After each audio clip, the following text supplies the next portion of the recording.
Hello students. आज हम लोग डिस्कस करने वाले हैं हमारे एनडीए केमिस्ट्री के बारे में। और जैसे कि आप लोग को पता होना चाहिए कि जब आप एनडीए की एग्ज़ाम क्रैक करने के लिए एनडीए ठानी लिए हो तो उसके सिलेबस के बारे में जानना बहुत ज़रूरी है। मैं हर्षद वाल्दे, आपका केमिस्ट्री टीचर। मैं वीडीसीए एकेडमी में पढ़ाता हूँ और साथ में ही हम लोग ऑनलाइन कोचिंग क्लास भी देते हैं। सो आज का हमारा ये पहला लेक्चर है और इस पहले लेक्चर में हम लोग डील करेंगे, बातें करेंगे हमारे केमिस्ट्री सब्जेक्ट के बारे में कि केमिस्ट्री सब्जेक्ट्स का सिलेबस क्या है, उसका इंपॉर्टेंस क्या है और इसको हम लोग कैसे एक प्रॉपर तरीके से डील कर सकते हैं। इस सब्जेक्ट्स के बारे में हमें पूरी इस वीडियो में हम लोग पूरी जानकारी लेंगे, इकट्ठा करेंगे और हम लोग ट्राई करेंगे कि इसको कैसे अप्लाई करके इसके क्वेश्चंस को टैकल किया जाए। तो स्टार्ट करते हैं स्टूडेंट्स। हम लोग हमारा जो चैप्टर है, हमारा जो सब्जेक्ट है, दैट इज़ केमिस्ट्री। सो हमारे इस केमिस्ट्री सब्जेक्ट में अगर देखा जाए according to 11th 12th and NDA, तो ये केमिस्ट्री देखा जाए तो इसकी तीन कैटेगरी होती है गाइस।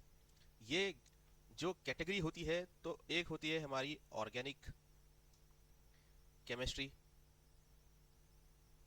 एक होता है हमारा इनऑर्गेनिक केमिस्ट्री और दूसरा होता है हमारा physical chemistry.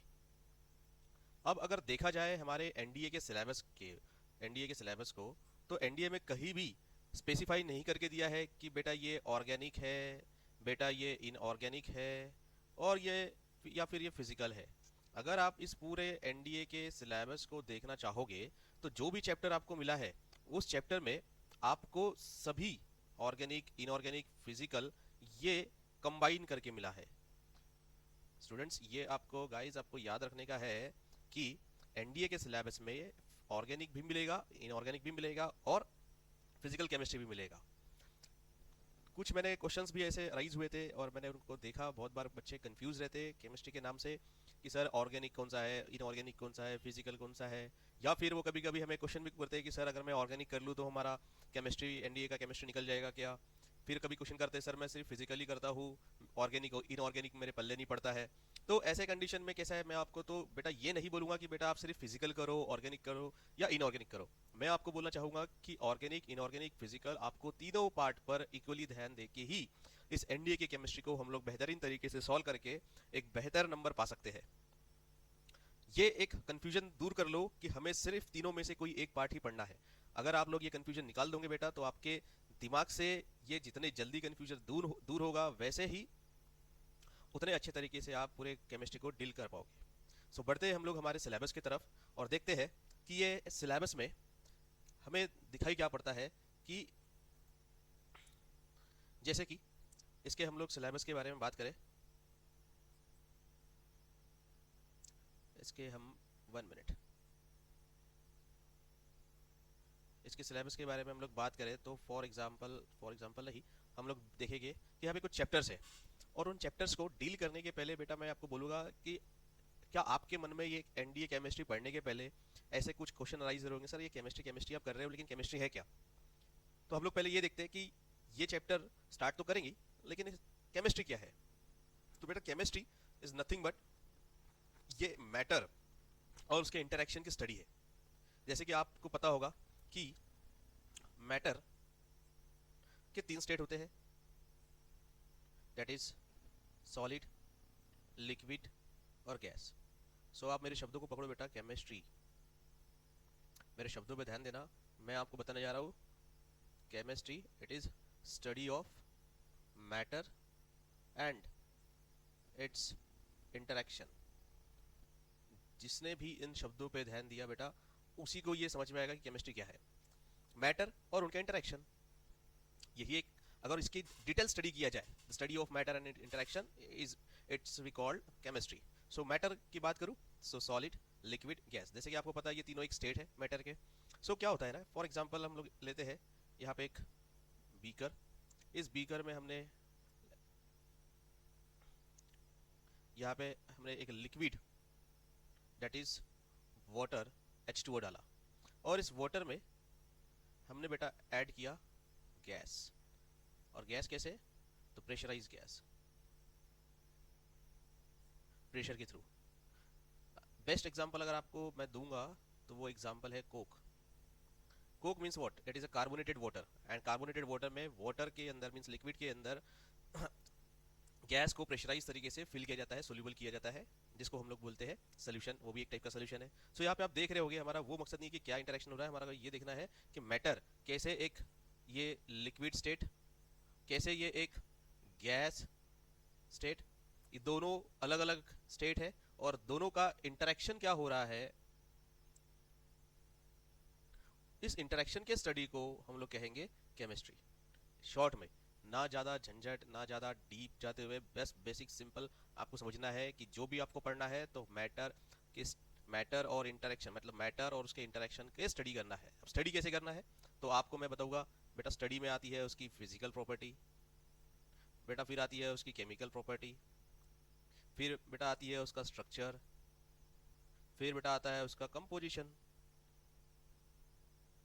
So physical, chemical, structure and composition, इन सब की स्टडी करना बोले तो क्या, केमिस्ट्री। सो यहाँ तक मैं समझूंगा कि सबका क्लियर कॉन्सेप्ट हो चुका होगा कि हमारा केमिस्ट्री सब्जेक्ट क्या है। मैंने एक एग्जांपल लेके आपको समझाना चाहा, बेटा केमिस्ट्री मतलब nothing but it is A study of matter and it's interaction. एक हमने गैस लिया, एक हमने लिक्विड लिया, दोनों को मिक्स किया, दोनों को मिक्स करने के बाद उनका जो भी इंटरेक्शन हो रहा है उसके स्टडी को स्टडी करना बोले तो केमिस्ट्री, सिंपल। अगर आप देखोगे अलग अलग बुक में अलग अलग तरीके से डिफाइन किया है केमिस्ट्री को, लेकिन किसी ने ऑर्गेनिक, इनऑर्गेनिक, फिजिकल को लेकर डिफाइन किया है, तो किसी ने कंपोजिशन, स्ट्रक्चर को लेकर डिफाइन किया। मैं आपको सिंपल यहाँ पे समझा रहा हूँ कि मैटर और उसके इंटरेक्शन के स्टडी करने को हम लोग कहेंगे chemistry, simple and short and sober. So आगे बढ़ते हैं हम लोग यहाँ से।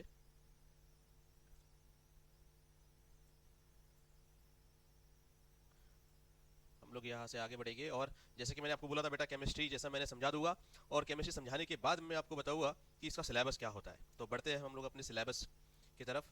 सो सिलेबस में जैसे कि हम लोग बात करेंगे, इट इज़ सिलेबस में नंबर 1 अगर बात करूँ, so it is like physical, it is physical and chemical composition, physical and chemical composition, या फिर आप बोलोगे physical chemical composition and changes. फिर उसके बाद हम लोग बात करेंगे number 2, it is element mixture and compound, element mixture and compound. Number 3 की बात करें सो हम लोग बोलेंगे law of chemical, law of chemical combination, law of chemical combination and gas law. Number 4 की बात करें हम लोग सो बोलेंगे concept of atomic molecular structure,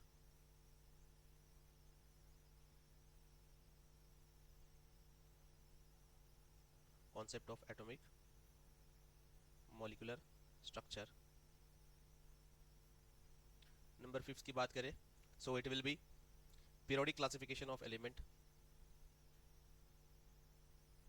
simple हम लोग इसको बोलेंगे पीरियोडिक क्लासिफिकेशन। नंबर 6 की बात करें तो 6 है केमिकल बॉन्डिंग,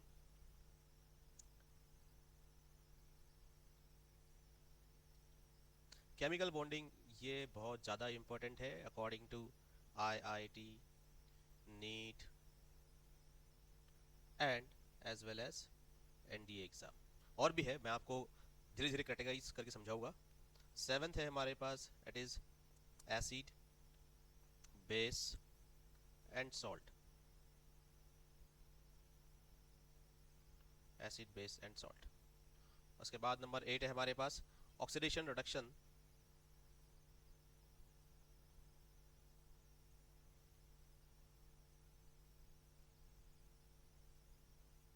कुछ कुछ चैप्टर में अगर 11th की चैप्टर की कुछ बात करें तो उसको, इस चैप्टर को ऐसा रखा है that is redox reaction. Chapter number 9 that is metals, non metals and there compound.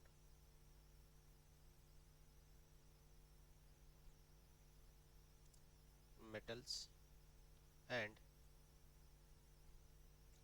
and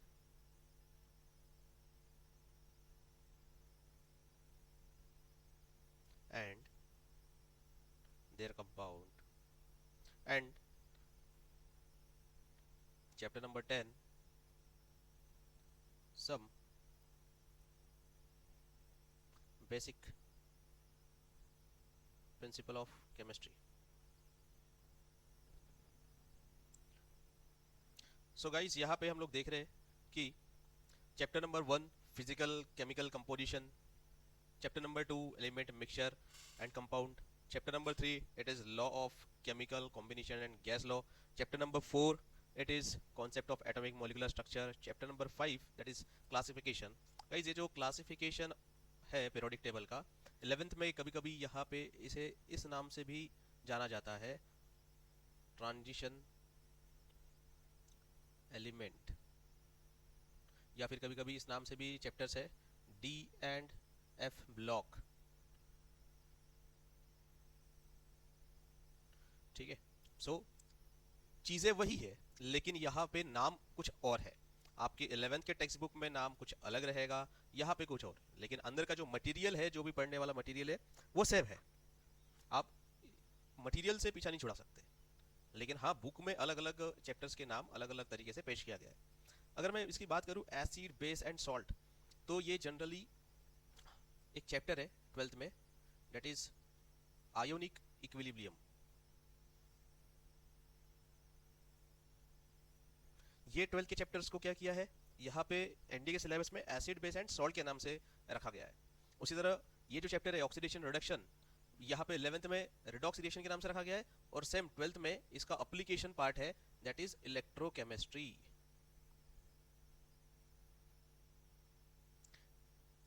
उसी तरह 9 chapter non metal, metal and there compound, ये तो 11th का चैप्टर है और इसको इसी नाम से जनरली रखा गया है. और उसी तरह यहाँ पे जो 10th नंबर का चैप्टर है some basic principle of chemistry, वो एज इट इज रखा गया है. सो गाइज इन 10 चैप्टर्स को आपको फोकस करना है और फोकस करते हुए ही हम लोग आगे बढ़ पाएंगे. केमिकल बॉन्डिंग मैंने आपको बताया था, जैसे कि आईआईटी, नीट, एनडीए, इन सब के लिए ये बहुत ज़्यादा इंपॉर्टेंट है, बिकॉज हर बार ऐसा हमने देखा है कि केमिकल बॉन्डिंग से कुछ ना कुछ क्वेश्चंस जरूर आए हैं. फिर उसके बाद हम लोग देखते हैं कि concept of atomic molecular structure, वो भी बहुत ज़्यादा इंपॉर्टेंट है. एक चैप्टर यहाँ पे मेरे और आ रहा है, दैट इज, मैं इसको थोड़ा ऊपर ले चलता हूँ, दैट इज ये चैप्टर रहेगा आपका कुछ रेडियो एक्टिविटी की तरफ से. दैट इज हम लोग इसको नाम देंगे atomic structure and radio activity.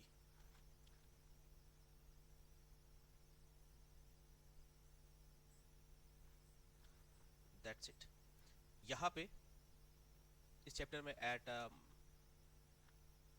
Electron, nucleus, फिर उसके प्रॉपर्टीज, फिर उसके कंपोजिशन, इन सब के बारे में यहाँ पे स्टडी करना है. इसके इफेक्ट्स, ये सब सारी चीज़ें हम लोग इस चैप्टर में डिस्कस करेंगे. सो गाइस फिर से मैं आपको एक बार दिखा देता हूँ कि आपका ये जो चैप्टर्स है ये क्या कह रहे हैं. एक बार हम लोग गो थ्रू हो जाए फिजिकल से लेकर चैप्टर नंबर 1 से लेकर चैप्टर नंबर 11 तक. Physical, chemical composition, element mixture and compound, law of chemical combination, concept of atomic molecular structure, periodic classification, chemical bonding, acid base salt, oxidation reduction, non metal metals, some basic principle of chemistry, and the last one is atomic structure of radioactivity. इन सारे 11 chapters को आपको deal करना है, और ये deal करते वक्त आपको धीरे धीरे समझ में आएगा, आपका कॉन्फिडेंस बिल्डअप होगा कि यस हम लोग केमिस्ट्री को धीरे धीरे जीत पा रहे हैं, मतलब जीत रहे हैं. सो आपको सिर्फ इतना ही केमिस्ट्री पढ़ना है, और इतना केमिस्ट्री पढ़ते हुए आप लोग पूरा आपका जो केमिस्ट्री है उसे बिल्कुल परफेक्ट तरीके से सॉल्व कर पाओ. मतलब 25 क्वेश्चन अगर आते हैं तो 25 में से 22-23 क्वेश्चन तो आपको परफेक्टली मिलेंगे ही मिलेंगे.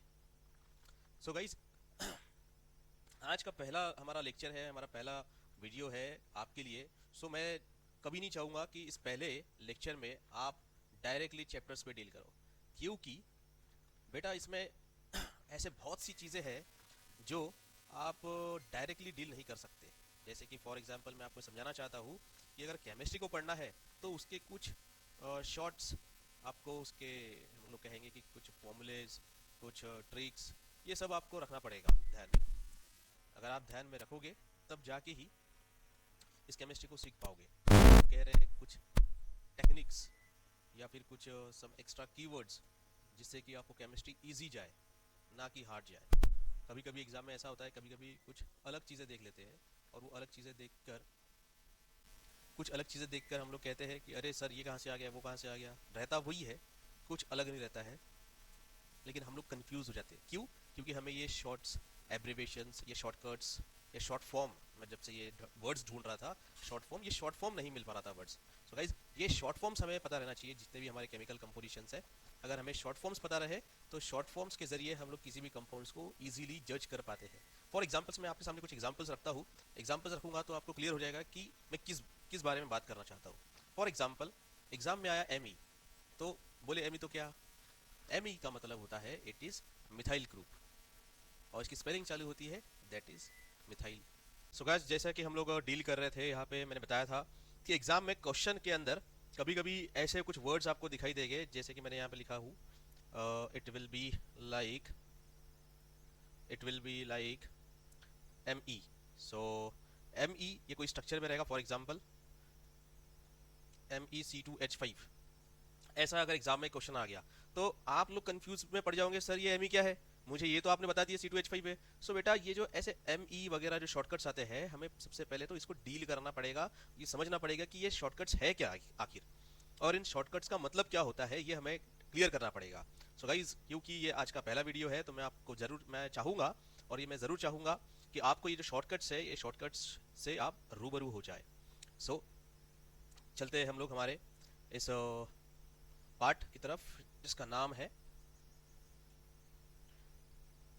एक मिनट मैं इसको पहले थोड़ा, यस। सो बढ़ते हैं हम लोग हमारे दूसरे एब्रिवेशंस की तरफ, शॉर्टकट की तरफ, जिसका नाम है AC। अब आप बोलोगे सर ये AC क्या है? सो बेटा ये AC जो होता है ये होता है एसिटाइल ग्रुप। अगर आपके लिए ये वर्ड बहुत हार्ड हो रहा होगा और आपके मन में अगेन एक कंफ्यूजन होगा कि सर ये एसिटाइल ग्रुप क्या है, तो डोंट वरी, मैं अपने नेक्स्ट चैप्टर में आपको सारे फंक्शनल ग्रुप समझाऊंगा और उसके स्ट्रक्चर से भी रूबरू कराऊंगा कि क्या होता है ये एसिटाइल ग्रुप, कैसा ये बनता है और इसका फॉर्मेशन कैसा होता है, ये सब हम लोग पढ़ेंगे। उसके बाद कभी कभी एक वर्ड आता है ALC dot, small A capital, small A small LC and dot. इसका मीनिंग होता है कि जो हमारा सोल्यूशन है वो रहेगा अल्कोहलिक, अल्कोहलिक मीडियम रहेगा। उसी तरह AQU या फिर स्मॉल AQU डॉट, इसका मतलब होता है कि हमारा जो मीडियम रहेगा वो रहेगा एक्वियस मीडियम। उसके बाद अगर हम लोग बात करें कि capital A dot capital O, सो इसका मतलब होता है हमारा जो मॉलिक्यूल है वो होता है एटॉमिक ऑर्बिटल। उसके बाद अगर मैं बात करूं M dot O means capital M dot capital O, it means ये होता है हमारे पास मॉलिक्यूलर ऑर्बिटल। गाइस ये जितने भी मैं आज आपको शॉर्ट फॉर्म्स बता रहा हूँ ये प्लीज नोट डाउन कर लीजिए, आपकी एक नोटबुक बना लो और ये सब सारी चीज को आप नोट डाउन रखो। क्यों? क्योंकि यही आगे जाकर आपको जरूर यूज होगा, आपको चीजें समझने में और ज्यादा आसानी होगी। अगर आप ये नहीं कर पाते बेटा तो इट मीन्स ऐसा रहेगा कि it will create more confusion. So मैं नहीं चाहता कि आपको कंफ्यूजन क्रिएट हो, आपको इजी जाए एग्जाम में, आपको कोई भी शॉर्टकट या कोई भी शॉर्ट फॉर्म ये आपको तकलीफ ना दे, इसलिए आज हम लोग इसे डील कर रहे हैं। एक और एक बीच में एक ऐसा ही एब्रिवेशंस होता है जिसको हम लोग बोलेंगे शॉर्ट में small b small p। What is BP? It is nothing but it is a boiling point, it is a boiling point. What is MP? So MP is nothing but it is a melting point. So ऐसे ही हमारे पास और भी अलग अलग तरीके के एब्रिवेशंस है, जैसे कि अगर मैं आपको और एक एब्रिवेशंस देना चाहूँगा, C कार्बन, कार्बन के ऊपर ऐसा एस्ट्रिक का जो साइन होता है उसका मतलब होता है it is A chiral carbon atom, it is A chiral carbon atom. और कायरल कार्बन एटम का और एक नाम होता है बेटा, अगर आपको याद आ रहा होगा तो आप लोग ऐसा बोल सकते हैं, इट इज ए असिमेट्रिक,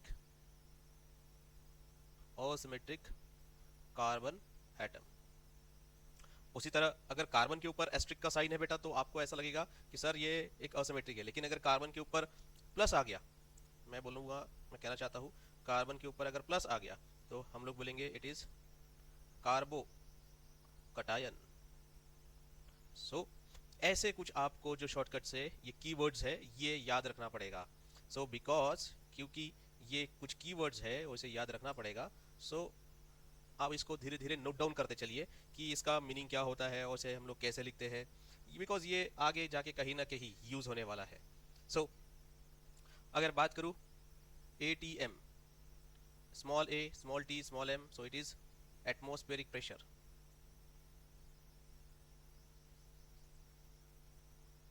उसी तरह मैं अगर बात करूं DIL dot, so it is dilute solution. अगर मैं बात करूं CONC dot, it means it is a concentration, it is use for concentration. उसी तरह अगर मैं बात करूं कि यहाँ पे EWG, so it is EWG मतलब होता है आपका इलेक्ट्रॉन विथड्रॉइंग ग्रुप। सो उसी तरह अगर मैं बात करूं यहाँ पे प्लस आई की, प्लस आई अगर रहा तो हम लोग कहेंगे इसको पॉजिटिव, पॉजिटिव, पॉजिटिव का positive sign, and I for inductive effect. अगर नेगेटिव आई रहा तो हम लोग इसे कहेंगे नेगेटिव इंडक्टिव इफेक्ट। उसी तरह अगर हम लोग के पास LAH रहा,